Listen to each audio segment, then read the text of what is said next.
Police ಠಾಣೆಗೆ ತೆರಳದೆ FIR ದಾಖಲಿಸುವ ಅವಕಾಶ.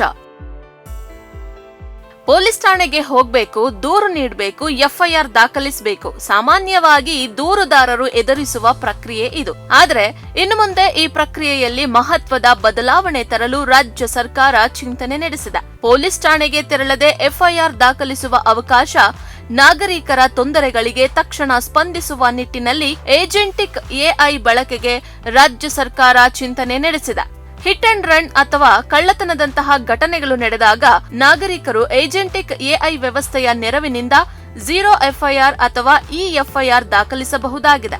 ದೂರು ದಾಖಲಿಸಿದ ಬಳಿಕ ಮುಂದಿನ ಪ್ರಕ್ರಿಯೆಗಳಿಗಾಗಿ 24ರಿಂದ 48 ಗಂಟೆಗಳ ಒಳಗೆ ಪೊಲೀಸ್ ಠಾಣೆಗೆ ಭೇಟಿ ನೀಡುವ ಅವಕಾಶ ಇರಲಿದೆ ಎಂದು ಗೃಹ ಸಚಿವ ಪ್ರಿಯಾಂಕ್ ಖರ್ಗೆ ತಿಳಿಸಿದ್ದಾರೆ.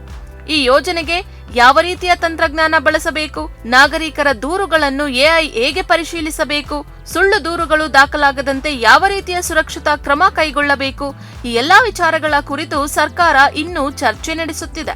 ಗೃಹ, ಐಟಿ ಮತ್ತು ಆಡಳಿತ ಇಲಾಖೆ ಈಗಾಗಲೇ ಕೆಲವು ಕಂಪನಿಗಳೊಂದಿಗೆ ಮಾತುಕತೆ ನಡೆಸುತ್ತಿದೆ. ಪೊಲೀಸ್ ಠಾಣೆಗೆ ತೆರಳದೆ ದೂರು ದಾಖಲಿಸುವ ಪ್ರಯತ್ನ ರಾಜ್ಯದಲ್ಲಿ ಇದೇ ಮೊದಲಲ್ಲ. 2014ರಲ್ಲಿ ಬೆಂಗಳೂರಿನ ಮಲ್ಲೇಶ್ವರಂನ ಮಂತ್ರಿ ಮಾಲ್ನಲ್ಲಿ ರಿಮೋಟ್ ಎಫ್ಐಆರ್ ಕೇಂದ್ರ ಆರಂಭಿಸಲಾಗಿತ್ತು.